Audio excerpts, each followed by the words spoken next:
en que una vez llegamos a este mundo, hay unas personas que van a ser, que estamos predestinados a ser salvos, no importa lo que hagamos, y dicen esas mismas personas que hay otras personas que están predestinados a perderse, no importa lo que hagan. Desde ese punto de vista, eso no es bíblico, eso no es escritural, porque la Biblia dice, Dios hablando, que Dios no hace acepción de personas, y eso lo vemos en varios lugares en la Biblia. Dios no hace acepción de personas, y la Biblia hace un señalamiento sumamente importante, porque de tal manera amó Dios al mundo, a todo el mundo, a toda la humanidad. Cuando dice el mundo es a la humanidad, a todas las personas Él nos ama. Él no ama a unos sí y a otros no los ama, no. Él nos ama a todos.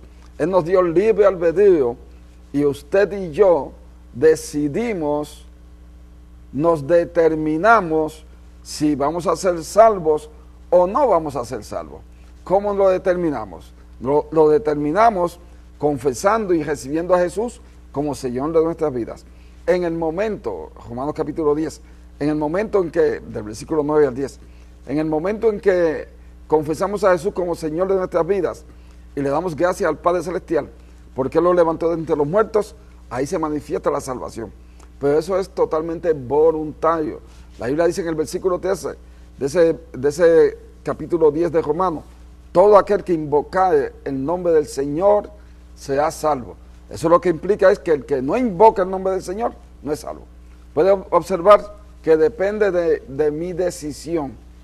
Soy yo quien decido, pero el libre albedrío que Dios me dio a mí, a todas las personas nos dio ese libre albedrío, para que yo escoja si deseo la vida o si deseo la muerte, si deseo la bendición o si deseo la maldición, si deseo el cielo o si deseo el infierno. Conforme a lo que yo escoja, así voy a tener. Eso lo señala en Deuteronomio también.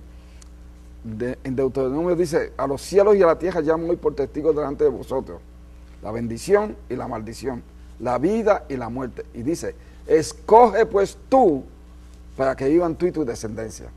Escogiendo la vida, porque Jehová es la vida. Debemos de escoger la vida, pero yo soy el que la escogí. Hay personas que en la iglesia, en esta misma iglesia, y en otras iglesias que hemos ido a predicar, hemos hecho el llamado a salvación, y hay personas inconversos allí que no reciben a Jesucristo. Puede que lo reciban en otra oportunidad. Hay personas apartadas, han estado personas apartadas que no se han reconciliado con el Señor.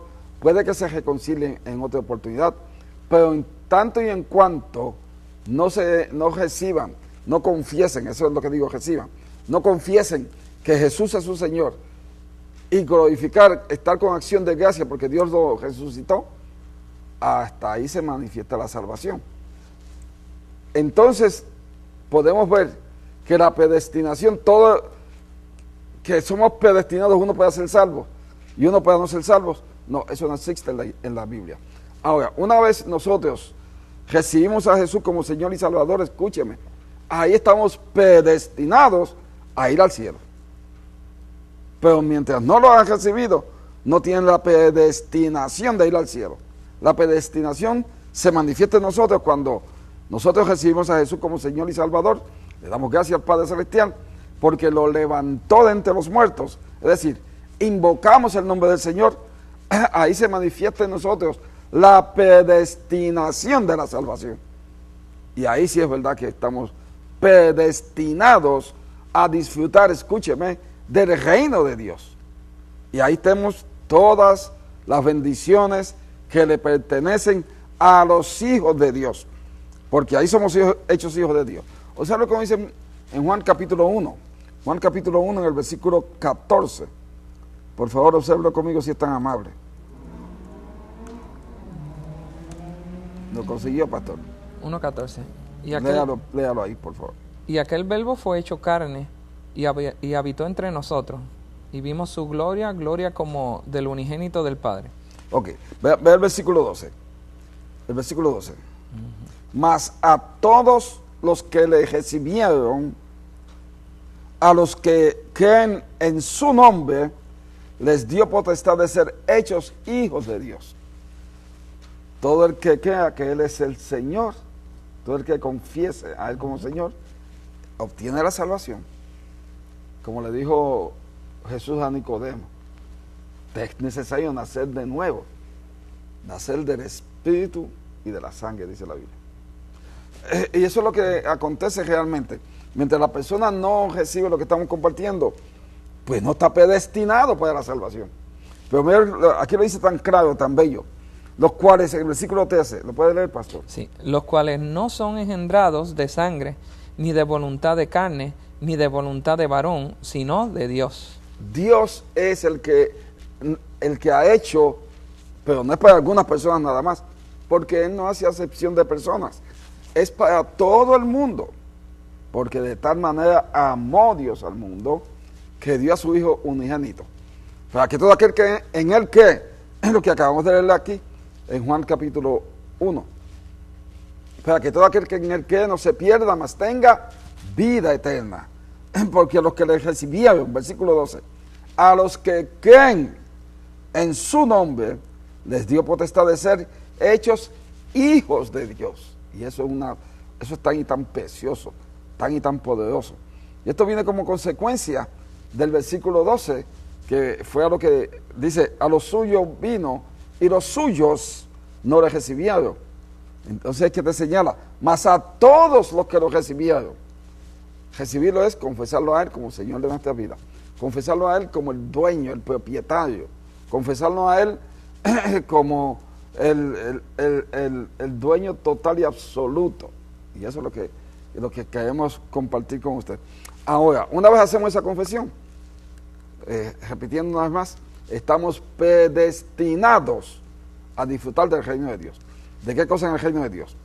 Del llamamiento, de las manifestaciones, los dones, a disfrutar del gozo, del amor del Padre, a disfrutar, es decir, de todo por lo cual Jesús, nuestro Señor y Salvador, pagó en la cruz del Calvario y en el mismo infierno. Tenemos derecho, ¿qué cosa? Salud, sanidad, prosperidad, paz, estar libre de confusión, estar con una mente clara, con el espíritu perfecto, en el dulce nombre de Jesús. De eso es lo que estamos hablando. Todo lo que está incluido debido al sacrificio vicario de nuestro Señor Jesucristo. Cuando hacemos esa confesión del señorío de Jesús, estamos predestinados para vida eterna. Gloria al nombre de Jesús. Tremendo, apóstol. La siguiente pregunta nos llega también por medio del chat y dice, apóstol, si nadie ha visto a Dios, ¿a quién vieron los profetas y sacerdotes? La Biblia dice bien claro que a Dios nadie lo ha visto. Y a Dios nadie lo va a ver jamás hasta ahora, acá en la tierra. Estamos hablando de Dios el Padre. ¿A quién han visto? A Jesús. Es lo que se llama cristofanías. La Biblia dice que en Hebreos capítulo... Padre, gracias. En Hebreos capítulo 11, vamos a ir ahí. Hebreos capítulo 11. Esto es algo sumamente interesante, la pregunta está poderosísima. En Hebreos capítulo 11 dice, es que quiero tenerlo bien claro, en el tercer versículo, puede leer. Por la fe entendemos haber sido constituido el universo por la palabra de Dios, de modo que lo que se ve fue hecho de lo que no se veía. Esa porción que dice ahí, de lo que no se veía, hace referencia, en el original es ex nihilo. Eso implica, no es de donde no había nada, es de donde, véalo con toda claridad, de lo que no se veía. Dios dijo, sea la luz. Si vamos a Génesis capítulo 1,